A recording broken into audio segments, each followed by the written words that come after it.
அனைவருக்கும் வணக்கம். 2 நாளாக இந்த விஷயத்தை பற்றி ஏதாவது ஒன்று சொல்லணும் அப்படின்னு சொல்லிட்டு தோணிட்டே இருந்தது. மன்னிக்கணும், உடம்பு சரியில்லை. இதனால தான் நீங்கள் இந்த கேவலமான ஒரு அட்டையரை பார்க்க வேண்டியிருக்கு. ஸோ குரலும் நம்மளுக்கு சரியில்லை. ஸோ முடிஞ்ச அளவுக்கு சீக்கிரமாக அந்த விஷயத்த சொல்லிட்டு போயிடுறேன். இந்த விஷயத்தை பற்றி சொல்கிறப்போ பார்த்தீங்கன்னா ஏன் எனக்கு இதை பற்றி பேசணும் அப்படின்னு தோணுச்சுன்னா, எனக்கு பிறக்காத பொண்ணுக்கும், என் கூட இல்லாத தங்கச்சிக்கு, என் கூட உடன்படாத என்னோடய அக்காவுக்கு அந்த மாதிரி பேசணும் அப்படின்னு எனக்கு தோணுச்சு. ஏன்னா என்னோடய ஃப்ரெண்ட்ஸோட நிறைய தங்கச்சி, அக்கா, எனக்கு தெரிஞ்ச நிறையா பெண் நண்பர்கள், தோழிகள் இருக்காங்களே, அவங்களோட வாழ்க்கையை நிறைய நான் பார்த்துருக்கேன். திருமண வாழ்க்கையில் நிறைய விஷயங்கள் நடந்திருக்கு. அதனால் இந்த விஷயத்தை பற்றி கொஞ்சம் வாய்ஸ் அவுட் பண்ணணும் அப்படின்னு எனக்கு தோணுச்சு. ஸோ இன்றைக்கி நம்ம பேச போகிறது வேறு வழி இல்லை. இவங்களோட பேர் சொல்லி தான் ஆகணும். இவங்க பேர் ரித்தன்யா. இவங்க திருப்பூரில் இருக்கக்கூடியவங்க. ஒரு நல்ல well to do family. So ஒரு வெல் டு டூ ஃபேமிலியில் பிறந்து நல்லா படிச்சிருக்காங்க. அதற்கப்புறம் பார்த்திங்கன்னா இவங்க வீட்டிலேயே பார்த்து இன்னொரு ஒரு வெல்தியான ஒரு ஃபேமிலிக்கு அவங்களுடைய சமூகத்திலே ஐ திங்க் ஸோ கல்யாணம் பண்ணி கொடுத்துருக்காங்க. ஸோ கல்யாணம் பண்ணி ஒரு 70 நாட்களோ என்னவோ அப்படின்னு நினைக்கிறேன். அதற்கப்புறம் இவங்க ஒரு காரில், அவங்க வீட்டில் இருந்த ஒரு கார்லேயே பார்த்திங்கன்னா உட்காந்து அந்த காரை பூட்டிட்டு ஒரு பெரிய வாய்ஸ் மெசேஜ் அனுப்பிட்டு, தென்னை மரத்துக்கு போடக்கூடிய அந்த பூச்சி மருந்தை பார்த்திங்கன்னா அளவுக்கு அதிகமாக உட்கொண்டு தற்கொலை செய்து இறந்துருக்காங்க. ஸோ அவங்களே குறிப்பாக அந்த ஒரு வாய்ஸ் மெசேஜில் என்ன சொல்லியிருக்காங்க அப்படின்னு பார்த்தீங்கன்னா, என்னை மன்னிச்சிருங்கப்பா, என்னை மன்னிச்சிருங்கம்மா, நீங்கள் யார் முன்னாடியும் தலை குளிஞ்சு நிற்கணும் அப்படின்னு எனக்கு தோணலை. என்னால் இதுக்கு மேலே இந்த மேரேஜில் சர்வே பண்ண முடியாது. அவங்களோட வார்த்தையிலேயே நான் சொல்லலை, அவங்க என்ன சொன்னாங்களோன்ற புரிஞ்சுட்டு சொல்கிறேன். சர்வே பண்ண முடியாது, எனக்கு இதுக்கு மேலே இந்த கல்யாணத்தை என்னால் தாங்க முடியாது, இந்த வாழ்க்கை எனக்கு வேணாம். என்னோடய சாவுக்கு காரணம் பார்த்திங்கன்னா தன்னுடைய கணவர், தன்னுடைய மாமனார், மாமியார் 3 பேருடைய பெயரையும் குறிப்பிட்டு சொல்லிவிட்டு ரொம்ப கதறி அழுது அதுக்கப்புறம் பார்த்திங்கன்னா தன்னுடைய வாழ்க்கையை முடிச்சுக்கிறதுக்கான ஒரு காரணத்தை சொல்லிவிட்டு அதுக்கப்புறம் இறந்து போகிறாங்க. ஸோ இதுதான் இந்த இஷ்யூ. இந்த பர்டிகுலர் கேஸ் எடுத்துகிட்டு நிறையாங்க இந்த மாதிரி எவ்வளோ செய்திகள், நிறைய விஷயங்கள் நம்ம பார்க்குறப்போ தோணும் இது மாதிரி பேசணும்னு சொல்லிட்டு. மேபி அப்போ நான் சேனல் வச்சில்லை, அப்போ அதை பற்றி எனக்கு பேசுறதுக்கு எதுவும் ஒரு கருத்து இல்லை. ஆனால் இன்றைக்கி எனக்கு நிஜமாகவே கருத்துன்னு சொல்கிறதோட எனக்கு உங்ககிட்ட சில விஷயங்கள் ஷேர் பண்ணிக்கணும்னு தோணுச்சு. அதனால் நான் பேசுகிறேன். ஏன்னா நிறைய பேர் பார்த்திங்கன்னா கல்யாணம், மேரேஜ் அப்படிங்கிற ஒரு இன்ஸ்டிடியூஷனுக்குள்ளே போயிட்டதுக்கப்புறமா இன்னும் என்னதான் அவங்க எம்பவர்டான ஒரு பேக்டப்பான ஃபேமிலியிலேருந்து வந்திருந்தாலும், எஜுகேட்டடாக இருந்திருந்தாலும், அவங்களுக்கு நிறைய ஃப்ரெண்ட்ஸ் சர்க்கிள் இருந்தாலும், சோஷியல் மீடியா ஒரு அக்கௌண்ட் வச்சுருந்தாலும் பார்த்திங்கன்னா தங்களுடைய மனக்குமுறலை வெளில சொல்ல முடியாமல் கல்யாணத்தில் ஒரு பேட் மேரேஜை நிறைய பேர் தாக்க பிடிச்சிட்டு தாங்கிட்டு இருக்காங்க. ஸோ அவங்க எல்லாருக்காகவும் தான் இந்த வீடியோ அப்படின்னு சொல்லலாம். ஸோ குறிப்பிட்ட ஒரு சில கமெண்ட்ஸ் என்னோட ரீசெண்ட் டைம்ஸில் என்னோடய வீடியோஸில் பார்க்க முடியுது. ஆண்களுக்கு எதாவதுனா மட்டும் நீயும் சரி உன்னோட நண்பரும் உடனே வரிஞ்சு கட்டிட்டு பேசுகிறீங்களே, இப்போ ஒரு பெண்ணுக்கு நடந்திருக்கு, பேச மாட்டிங்களா அப்படின்னு சொல்லிட்டு. இது ஆண்கள் பெண்கள் அப்படிங்கிறது, பெண்கள் அப்படிங்கிற விஷயம் முக்கியம் தான். பட் ஆண்கள் பெண்கள் தாண்டி பார்த்திங்கன்னா இது ஒரு சோஷியல் ப்ராப்ளம். ஸோ இதை பற்றி பேசலைன்னா மனசு கேட்கலைங்க. ஸோ அதனால் அதிக பிரசங்கித்தனமாக சில கருத்துக்கள் இருந்தால் என்னை மன்னிச்சுக்கோங்க இப்போவே. ஸோ நம்மளுக்கு பார்த்திங்கன்னா நான் ஏற்கனவே சொன்ன மாதிரி கூட பிறந்த சகோதரி இருக்கலாம், இல்லாமல் இருக்கலாம், நம்ம ஃப்ரெண்ட்ஸோட சிஸ்டர்ஸ் யாராமல் இருக்கலாம், இல்லை உங்களுக்கே ஒரு பெண் குழந்தை பிறக்கலாம். அப்படி பிறந்தா இல்லை உங்கள் கூட ஒரு சகோதரி இருந்தால் இது உங்களால் இன்னும் ரிலேட் பண்ணிக்க முடியும். ஒரு பொண்ணு நம்ம வீட்டிலேருந்து கல்யாணம் பண்ணி கொடுக்குறோம் அப்படிங்கிற பட்சத்துலேயே பார்த்திங்கன்னா அந்த கல்யாணத்தை பற்றி டிசைட் பண்ணுறதுக்கு முன்னாடியே நம்மளுக்கு 1000 ஸ்ட்ரெஸ் இருக்குது. அந்த பெண்ணை நல்லா பார்த்துக்கணும். ஏன்னா நம்ம வீட்டில் ராணிவர் இருந்திருப்பாங்க, நம்ம பார்த்து எல்லாமே செஞ்சுருப்போம்.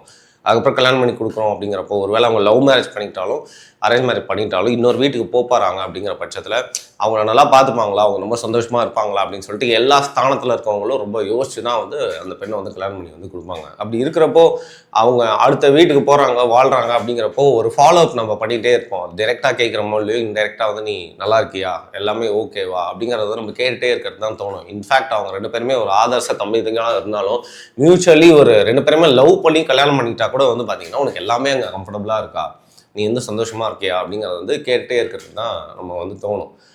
ஆனால் பல மேரேஜஸில் பார்த்திங்கன்னா அவங்க தங்களுடைய இருப்பை எப்படி இருக்காங்க அப்படிங்கிறத வெளிப்படுறதுக்கான ஸ்பேஸ் இருக்கா அப்படின்னு கேட்டால் இல்லை அப்படின்னு தான் சொல்லணும். இதுக்கு பல ரீசன்ஸ் சொல்லலாம். சரி, முக்கியமாக இந்த கேஸ்க்கு நம்ம வருவோம். ஸோ இந்த கேஸில் வந்து பார்த்தீங்கன்னா இவங்க 2 பேருமே வந்து ஒரே சமூகம் அப்படின்னு நினைக்கிறேன். 2 பேருமே வந்து பார்த்து அந்தஸ்து எல்லாத்தையும் வச்சு பல பொருத்தங்கள் பார்த்து வந்து கல்யாணம் பண்ணி கொடுத்துருக்காங்க. இந்த பொண்ணு இவங்கள பார்த்தீங்கன்னா வந்து ஒரு விருப்பப்பட்டு தான் வந்து கல்யாணம் பண்ணிக்கிட்ட மாதிரி வந்து தெரியுது.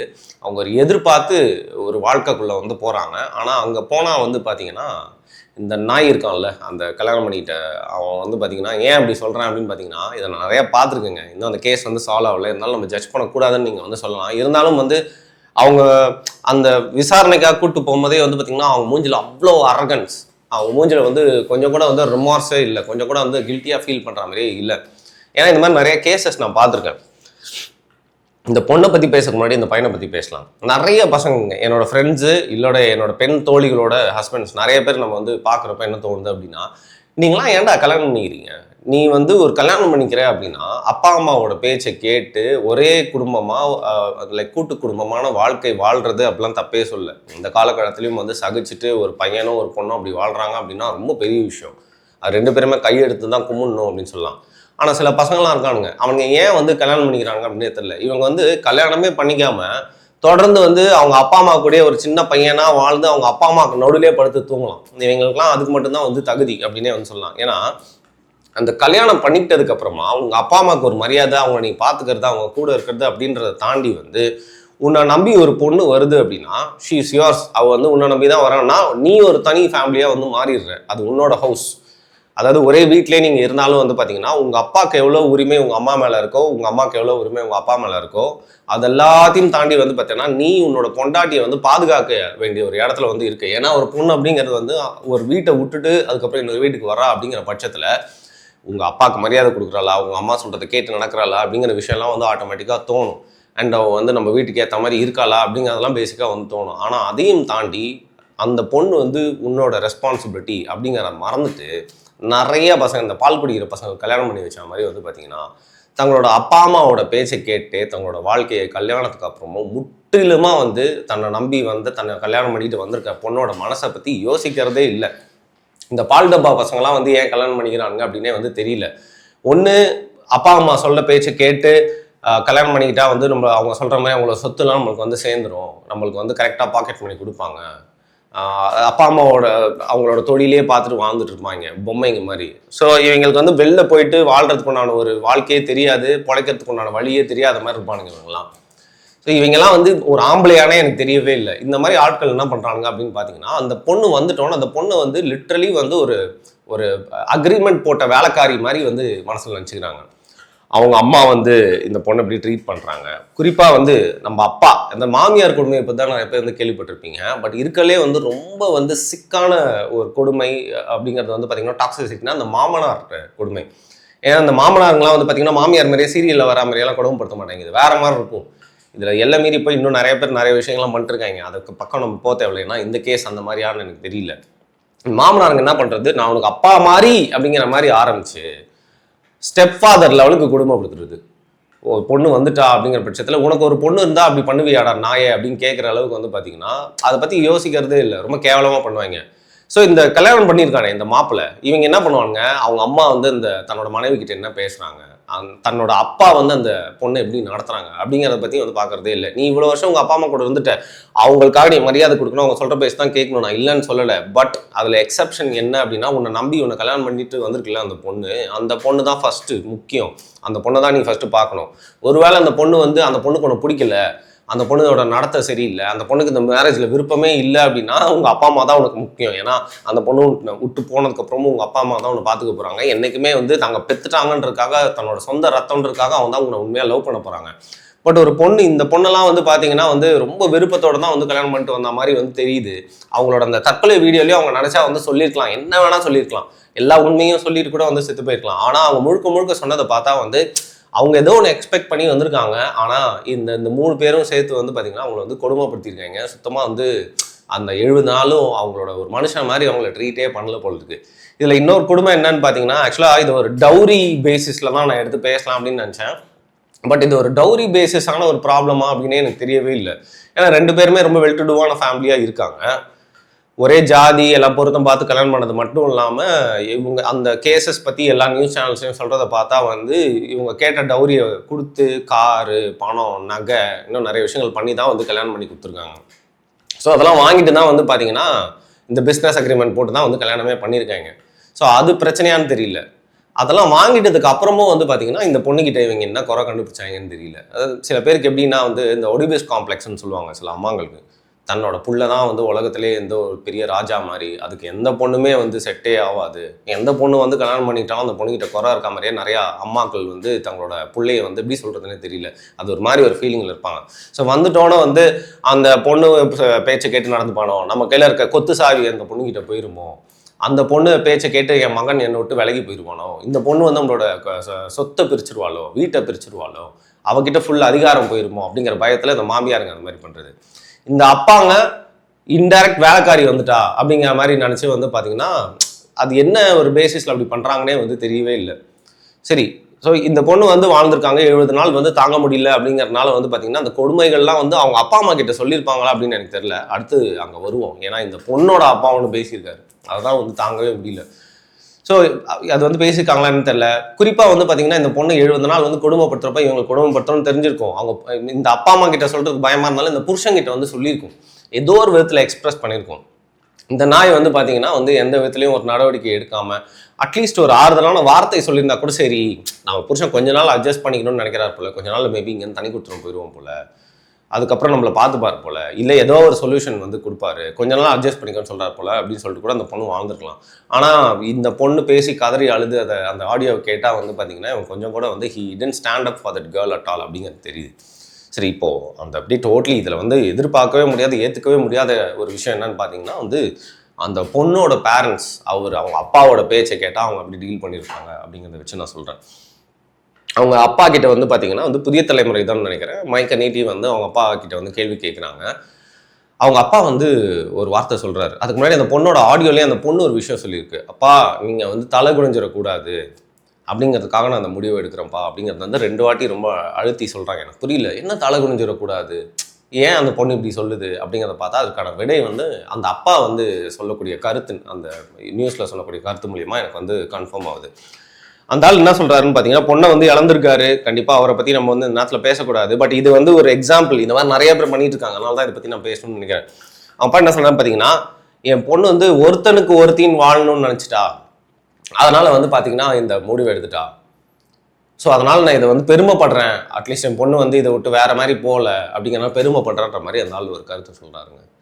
ஸோ இதுக்கு அந்த மாமனாரும் மாமியாருமே பரவாயில்ல அப்படின்னு வந்து தோணுது. சில பகுதிகளில் வந்து பார்த்தீங்கன்னா வந்து எல்லாருக்குமே ஜாதி வெறி இருக்குது, எல்லா பெல்ட்லேயுமே வந்து பார்த்தீங்கன்னா ஜாதி வெறி இங்கே இருக்காங்க, தங்களோட ஜாதி பெருமை பேசிக்கலாம் இருப்பாங்க. பட் சில பேர்லாம் வந்து பார்த்தீங்கன்னா தங்களோட ஜாதி அப்படிங்கிறத வந்து எப்படி பண்ணுறாங்கன்னா, அவங்க ஊரில் இருக்க பொண்ணுங்களுக்குலாம் வந்து சில சடங்குகள்லாம் இருக்குது. அவங்க ஊரில் திருவிழாவில் வந்து பார்த்தீங்கன்னா சில ஆட்டம்லாம் ஆடுவாங்க. அந்த ஆட்டத்திலலாம் வந்து ஆடிக்கிட்டே பாடுற விஷயமே வந்து பார்த்தீங்கன்னா வேற ஜாதி பையனை கல்யாணம் பண்ணிக்க மாட்டேன், நம்ம ஜாதி பையனுக்கு தான் நான் வந்து என்னோட கழுத்தை நீட்டுவேன், அவங்க கூட கடைசி வரைக்கும் வாழ்வேன் அப்படிங்கிறது வந்து இன்டாக்ட் ஓத் மாதிரி எடுக்க வைக்கிறானுங்க. அங்கேருந்தா இதெல்லாம் வந்து ஸ்டார்ட் ஆகுது. அண்ட் வீட்லேயே சொல்லி சொல்லி சொல்லி சொல்லி வளர்க்குறது, இதான் நம்மளோட குடும்ப பெருமை, இதான் நம்மளோட குடும்ப மானமா போயிருமா, நீ இப்படி இருக்கணுமா, இல்லைனா வந்து அவ்வளோதாம்மா, தலை குனிஞ்சிருவோம் நாங்கள் அப்படின்னு சொல்லி சொல்லி பார்த்தீங்கன்னா இந்த பொண்ணுக்கு கண்டிப்பாக அந்த மாதிரி வந்து இன்டைரக்ட் டார்ச்சர் கொடுத்துருக்காங்க. ஏன்னா அவன் புருஷன்கிட்ட சொல்லி அவன் வந்து நடவடிக்கை எடுக்காது மட்டும் இல்லாமல் இவன் பேசுறத பார்த்தா அந்த பொண்ணு பேசுறத பார்த்தா எப்படி தோணுது அப்படின்னா, இவங்க அப்பா அம்மா கிட்டேயும் வந்து அந்த பொண்ணு நிறைய வாட்டி சொல்லியிருக்கு, அவங்க வந்து அட்ஜஸ்ட் பண்ணிட்டு இருமா, இது மாதிரிமா, இன்னும் கொஞ்ச நாள் சரியாயிருமாமா, இப்போதாம்மா இவ்வளோ கஷ்டப்பட்டு செலவு பண்ணி கல்யாணம் பண்ணியிருக்கோம், ஊரே கூட்டி கல்யாணம் பண்ணியிருக்கோமா, அதனால நீ வந்து இதில் விட்டு வெளில வரக்கூடாதுமா அப்படிங்கிற மாதிரி பேசின மாதிரி தான் எனக்கு வந்து தோணுது.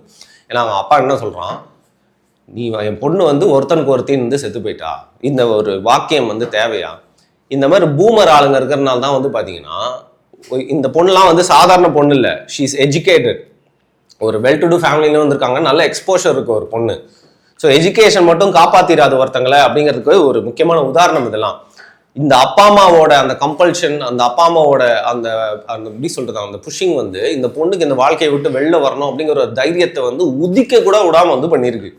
அந்த அளவுக்கு வந்து நீ அட்ஜஸ்ட் பண்ணிட்டு வாழு, இது வந்து நம்மளோட குடும்பத்தோட மானம், இதை விட்டு வெளில வந்துட்டா வந்து சான்ஸே இல்லை, உனக்கு வாழ்க்கையே இல்லைங்கிற மாதிரி அந்த பொண்ணை சொன்னதுனால வேற வழியே இல்லாமல், ஐயோ நம்ம நம்பி வந்த இடமும் சரியில்லை, குறிப்பாக நம்ம டெய்லி வந்து ஒன்றா தூங்குற அந்த புருஷங்கிட்ட இன்டிமேட்டாக வந்து ஏதாவது விஷயம் ஷேர் பண்ணிக்கிட்டா கூட எந்த நடவடிக்கையும் எடுக்க மாட்டோம், ஒரு ஆம்பளே இல்லை, சரி நம்ம பெத்த அப்பா அம்மா நம்மளுக்காக வந்து இவ்வளோ செலவு பண்ணி கல்யாணம் பண்ணி கொடுத்துருக்காங்களே, அப்போ தே கேர் ஃபார் மீ, நம்மளுக்காக வந்து நிற்பாங்க, நமக்காக போராடுவாங்க, நம்மளுக்காக வந்து கேள்வி கேட்பாங்க அப்படின்னு நினச்சா அப்பா அம்மா கிட்ட சொன்னாலும் அப்பா அம்மா சைட்லேயும் வந்து பார்த்தீங்கன்னா அவர் சொல்கிறத பார்த்தா இது மாதிரி தான் இருந்திருக்கும். நீ ஒருத்தனுக்கு ஒருத்தன் வாழணுமா, இது வந்து என்னதான் இருந்தாலும் கொஞ்சம் அட்ஜஸ்ட் பண்ணிக்கமா அப்படின்னு சொல்லி அந்த பொண்ணு 74 நாள் மிஞ்சி போனால் இதை வந்து இவங்க 4 பேரை தாண்டி யார்கிட்ட அவங்க சொல்லியிருப்பாங்க, அவங்களோட பெண் தோழிகள் இருந்திருப்பாங்களே, கூட படித்தவங்க யாராவது கண்டிப்பாக க்ளோஸ் ஃப்ரெண்ட்ஸ் இருப்பாங்க, அவங்ககிட்ட ஷேர் பண்ணியிருப்பாங்க, மெசேஜ்லேயோ கால்லையோ சொல்லியிருப்பாங்க.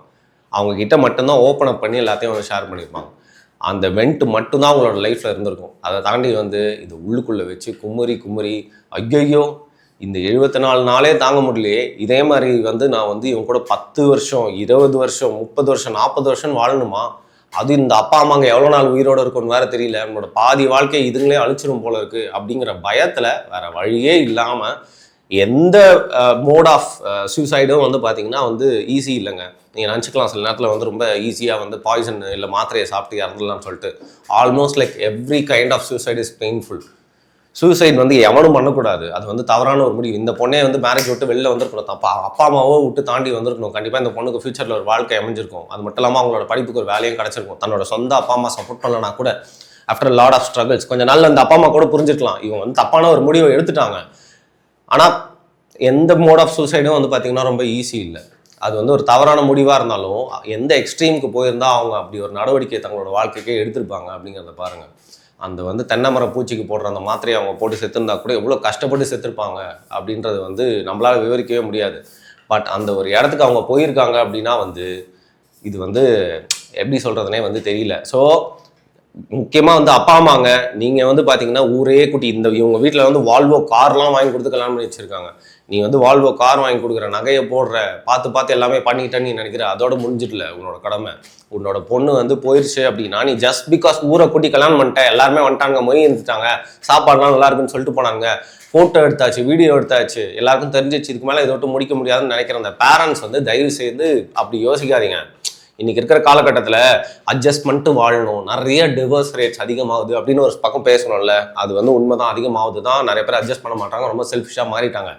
பட் இந்த அளவுக்கு கொடுமைகளை வந்து தாங்கிட்டு ஒரு பொண்ணும் சரி ஒரு பையனும் சரி வாழணுன்றது அர்த்தமே இல்லை. அதை அப்பா அம்மாக்கள் முற்றிலுமாக வந்து புரிஞ்சுக்கிட்டு, ஏன்னா இந்த சைட்லேருந்து அந்த பிள்ளைங்க என்ன நினச்சிக்கிது, சரி நம்ம அப்பா அம்மா வந்து தங்களோட லைஃபோட சேவிங்கை போட்டு நம்மளுக்கு கல்யாணம் வச்சுருக்காங்க, இவ்வளோ பேர் கூட்டிட்டாங்க, அவங்களோட மானம் போயிடக்கூடாது, அந்த காசு வந்து வேஸ்ட் ஆகிடக்கூடாது, அவங்கள வந்து தலைகுனியை வச்சுருவேன் அப்படின்னு நினச்சி இந்த பிள்ளைங்களும் வந்து சில பிள்ளைங்க வெளில வந்து ஒரு டிசிஷன் எடுக்கிறதுக்கு வந்து யோசிக்குதுங்க. அதை வந்து அப்பா அம்மா வந்து ஒரு தைரியம் கொடுத்தா மட்டும்தான் வந்து பார்த்தீங்கன்னா அந்த கொடுமையிலேருந்து வெளில வந்து அவங்களோட வாழ்க்கையை வந்து தொடரலாம், நம்மளுக்கு இன்னொரு வாழ்க்கை கிடைக்கும். மேரேஜ்லேருந்து வெளில வர்றது சரியான ரீசன்ஸ்க்காக வெளில வர்றதுங்கிறது வந்து தவறான விஷயம் இல்லை அப்படிங்கிறத அப்பா அம்மா முதல்ல அவங்களுக்கு வந்து எம்பவர்மெண்ட் கொடுக்கணும். இன்னொன்று ஃப்ரெண்ட்ஸு, ஏன்னா ஃப்ரெண்ட்ஸ் கிட்ட தான் வந்து ஓப்பன் அப் பண்ணியிருப்பாங்க. அவங்க வந்து அவங்க கிட்ட வந்து ஏன்னா எவ்வளோ பேட் இன்ஃப்ளூயன்ஸ் பண்ணுற ஃப்ரெண்ட்ஸ்லாம் இருக்காங்க, நிறைய ரிலேஷன்ஷிப்பை உடச்சி விட்ட ஃப்ரெண்ட்ஸ்லாம் இருக்காங்க. அதுக்கு பவர் இருக்கப்போ வந்து பார்த்தீங்கன்னா இந்த மாதிரி பேட் மேரேஜ்லேருந்து வந்து வெளில வா, ஒன்றும் பிரச்சனை இல்லை, இது மாதிரி அவங்களுக்கு இப்படி நடந்திருக்கு, இவங்களுக்கு இப்படி நடந்திருக்கு அப்படிங்கிற எம்பவர்மெண்ட் வந்து அவங்க கிட்ட கொடுத்து அதில் வந்து வெளில வரதுக்கான தைரியத்தை வந்து கொடுக்கணும். அதையும் தாண்டி வந்து பார்த்தீங்கன்னா யார் இருக்காங்களோ இல்லையோ, ஃப்ரெண்ட்ஸ் இருக்காங்களோ இல்லையோ, நம்ம அப்பா அம்மா நம்மளுக்கு சப்போர்ட் பண்ணுறாங்களோ இல்லையோ, இன்றைக்கி இருக்கிற காலகட்டத்தில் நீங்கள் யாருமே வந்து நம்பி இருக்கணும் அப்படின்னு அவசியமே இல்லைங்க. நீங்கள் வந்து உங்கள் லவ் பண்ணி கல்யாணம் பண்ணிக்கிட்டதுனாலும் சரி, இல்லை இந்த மாதிரி அரேஞ்ச் மேரேஜ் அளவுனாலும் சரி, இதை விட்டு வெளில வரதுக்கும் உங்களுக்கு எல்லா ரைட்ஸுமே இருக்குது. கண்டிப்பாக வந்து பார்த்தீங்கன்னா எல்லா பெண்களுக்குமே வந்து திருப்பியும் வாழ்க்கையில் ஒரு நல்ல பையன் வந்து கிடைக்கிறதுக்கு வாய்ப்பு இருக்குது. அது வந்து பார்த்தீங்கன்னா நீங்கள் வந்து நினச்சா மாதிரி டெய்லர் மேடாக இல்லைனா கூட வாழ்க்கை உங்களுக்கு பல பக்குவத்திற்கு அப்புறமா வந்து பார்த்தீங்கன்னா இதுதான் வந்து சரியான துணை நம்மளுக்கு. நம்ம ஏதோ ஒன்று கனவு காண்டுட்டு இருந்தோம், பட் இவங்க தான் சரியான துணை அப்படிங்கிறத வாழ்க்கை நம்மளுக்கு வந்து காட்டும். ஸோ இந்த சோஷியல் கம்பல்ஷனால தொடர்ந்து வந்து இருக்கணும் அப்படிங்கிறது அவசியமே இல்லை. ஸோ தொடர்ந்து நீங்கள் நம்ம வந்து நம்ம லைஃப்ல இருந்து என்ன பண்ணலாம் அப்படின்னு பார்த்தீங்கன்னா, இந்த மாதிரி யாராவது இருக்காங்க மேரேஜ் பண்ணிட்டு வந்து தொடர்ந்து இந்த மாதிரி கஷ்டத்தை அனுபவிக்கிறாங்க அப்படின்னா வந்து அவங்களுக்கு வந்து தைரியமான வார்த்தைகளை கொடுங்க. ஒரு பேரண்ட்ஸாக இருந்தால் முக்கியமாக இந்த மாதிரி தவறுகளை செய்யாதீங்க. இதெல்லாம் வந்து பெருமையே இல்லை. கடைசியில் உங்கள் பிள்ளை இன்னைக்கு செத்து போச்சு, ஸோ நீங்கள் வந்து ஒருத்தனுக்கு ஒருத்தியாக இருந்துட்டு அவர் செத்து போயிட்டான்னு சொல்கிறதெல்லாம் வந்து பார்த்தீங்கன்னா வந்து சரியான மக்கு கபோதியாக இருக்குது உங்களோட பேச்சை பார்த்தாலே. ஸோ இதை பார்த்துட்டு இன்னும் பல பேரண்ட்ஸ் வந்து அந்த பகுதிகளில் இருக்கவங்களாம் வீரம்ல சூப்பர்ல அப்படின்னு சொல்லிட்டு அதையே வந்து ஃபாலோ பண்ணக்கூடாது. ஸோ இதுதான் வந்து எனக்கு வந்து சொல்லணும் அப்படின்னு தோணுச்சு. நம்மளோட சைட்லேருந்து நம்ம பக்கத்தில் யாராவது இந்த மாதிரி வந்து அவதிப்பட்டு இருந்தாங்க அப்படின்னா வந்து அவங்களை இந்த மாதிரி கேவலமான ஒரு மேரேஜ் வந்து வெளில எடுக்க பாருங்கள். ஏன்னா தற்கொலை பண்ணி சாவறதோட கொஞ்ச நாள் அழுதுட்டு கொஞ்ச நாள் அவமானப்பட்டுட்டு அதுக்கப்புறம் வந்து ஒரு புது லைஃப்பை ஸ்டார்ட் பண்ணிட்டு வாழ்க்கையை தொடங்குறது அப்படிங்கிறது வந்து பார்த்தீங்கன்னா அப்புறம் நீங்கள் கடந்து வந்து யோசிச்சு பார்த்து பின்னாடி பார்த்தீங்க அப்படின்னா எந்த ஒரு பிரச்சனையாக இருந்தாலும் இதெல்லாம் நம்ம தாண்டி வந்திருக்கோம்ல அப்படின்னு தான் தோணுமே தவிர்த்து அன்னைக்கு நடக்கக்கூடிய அந்த அவமானங்களை நினச்சி வந்து கஷ்டப்படாதீங்க. ஸோ பெண்கள் வந்து முக்கியமாக இந்த மாதிரி மேரேஜ் விட்டு வெளில வரணும். நம்ம வந்து இந்த மாதிரி ஏதாவது பெண்கள் நம்மளோட வாழ்க்கையில் இருந்தால் அவங்களுக்கு வந்து சப்போர்ட் பண்ணணும். அது யாரும் நம்ம ஃப்ரெண்ட்ஸாக இருந்தாலும் நம்ம ரிலேட்டிவ்ஸாக இருந்தாலும் அப்படிங்கிறது தான் என்னோட ஹம்பிள் ஒப்பீனியன். நான் சொன்ன கருத்தை பற்றி நீங்கள் என்ன நினைக்கிறீங்க அப்படிங்கிறத கீழே பதிவிடுங்க. நான் அதை தவறாக சொல்லியிருந்தால் முக்கியமாக அதை பற்றி உங்களோட கருத்துக்கள் என்ன அப்படிங்கிறத கீழே பதிவிடுங்க. மிக்க நன்றி.